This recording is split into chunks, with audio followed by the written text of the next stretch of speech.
कि जानेंगे बायोकॉन की चर्चा हुई। बायोकॉन मानस का आज का प्रेफर्ड ट्रेड भी है, नंबर्स हर्षदा कह रही हैं अच्छे ही हैं, तो फिर वो पता ही हमें। बाकी के जो स्टॉक्स हैं उन पर आगे चले जाऊंगा, मार्केट खुलने से पहले सब पे व्यू ले लूंगा इंपॉर्टेंट वाले। लेकिन अब कुछ खबरों की तरफ पढ़ते हैं।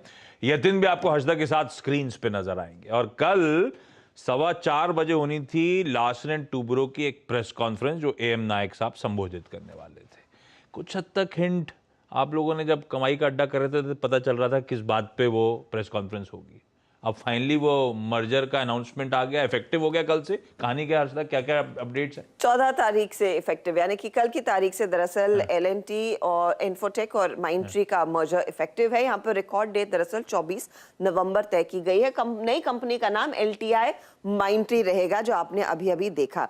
अब ये 5वीं सबसे बड़ी भारतीय कंपनी बन जाएगी मार्केट कैपिटलाइजेशन के लिहाज से, जिसका हम जिक्र कल भी करते हुए दिखाई दे रहे थे।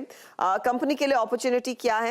एनुअल रेवेन्यू करीब $3.5 बिलियन का आता हुआ दिखाई देगा। क्लाइंट पोर्टफोलियो 750 से ज्यादा क्लाइंट्स एड्रेस करते हुए दिखाई देंगे। और ऑफ कोर्स ये अब दोनों कंपनियां जो साथ में आई हैं, लार्जली इसका उद्देश्य यही था कि एक ही छतरी में काम कर रही है कंपनी, तो एक साथ मिलकर दरअसल लार्जर क्लाइंट्स को चेज करते हुए दिखाई देंगे। तो बड़ी डील्स में अब एलटीआई माइंडट्री ज्यादा एक्टिव होता हुआ दिखाई देगा। और वो इनफैक्ट एक इंटरेस्टिंग चीज होगी देखने के लिए कि कैसे टक्कर देते हैं बड़ी डील्स में बाकी की 4 दिग्गज कंपनियों को। ओके, ठीक है। तो टेक महिंद्रा से ऊपर इनका मार्केट कैप हो जाएगा, कंबाइंड मार्केट कैप।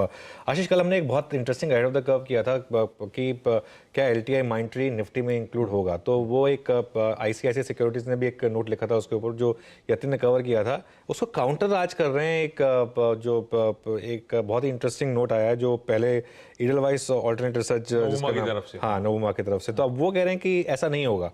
तो यतिन के पास चलते हैं और जरा देखते हैं कि दोनों के क्या आर्ग्यूमेंट्स हैं। यतिन बताइए। तो देखिए, गुड मॉर्निंग। सबसे पहले देखिए, ये जो माइंडट्री और एलटीआई का मर्जर येस्टरडे जो है वो ऑफिशियल हो गया। अब एलटीआई माइंडट्री के नाम से कंपनी जानी जाएगी। इसके अंदर कुल मिलाकर 1.5 लाख करोड़ का आज की तारीख में मार्केट कैप आपको दिखाई पड़ रहा है। जो ब्रोकरेजेस हैं उनको लगता है एक पक्ष को कि शायद ही निफ्टी के इंक्लूजन के लिए कंसिडर किया जाएगा, दूसरे पक्ष को लगता है शायद नहीं होगा। देखिए डिफरेंस कहाँ है। सबसे पहले अगर हम मार्च रिव्यू की बात करें तो आईसीआईसीआई सिक्योरिटीज का कहना है कि शायद यहाँ कंसिडर कर सकते हैं एक्सचेंजेस इंक्लूजन के लिए, लेकिन नुवामा रिसर्च का मानना है कि शायद ही निफ्टी का हिस्सा इस रिव्यू में नहीं जो है किया जाएगा। क्यों नहीं किया जाएगा? क्योंकि आईसीआईसीआई सिक्योरिटीज को लगता है कि दोनों कंबाइंड एंटिटीज को कंसिडर किया जाएगा फ्री फ्लोट फैक्टर को तय करने के लिए।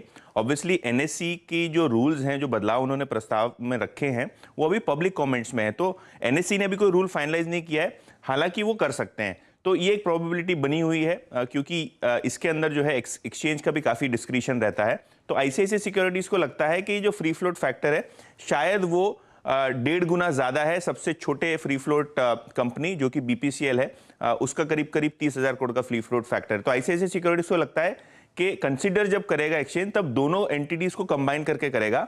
हालांकि नुवामा का मानना है कि एलटीआई, केवल एलटीआई को, क्योंकि वो टारगेट कंपनी है, फाइनल कंपनी है जिसके अंदर माइंडट्री मर्ज हो रही है, तो केवल एलटीआई को कंसीडर किया जाएगा इंडेक्स कॉन्स्टिट्यूशन के लिए।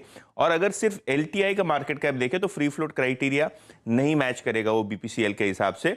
हालांकि जैसे कि मैंने पहले कहा कि मर्जर के बाद फ्री फ्लोट बढ़ेगा, तो ये मार्च रिव्यू के अंदर कंसीडर हो सकता है। लेकिन अगर हम सितंबर का पिक्चर देखें तो शायद जो अगला रिव्यू है, यानी जो मार्च का रिव्यू, इसको छोड़ दें तो अगले रिव्यू में शायद ये एलिजिबिलिटी क्राइटेरिया को मीट करेगा।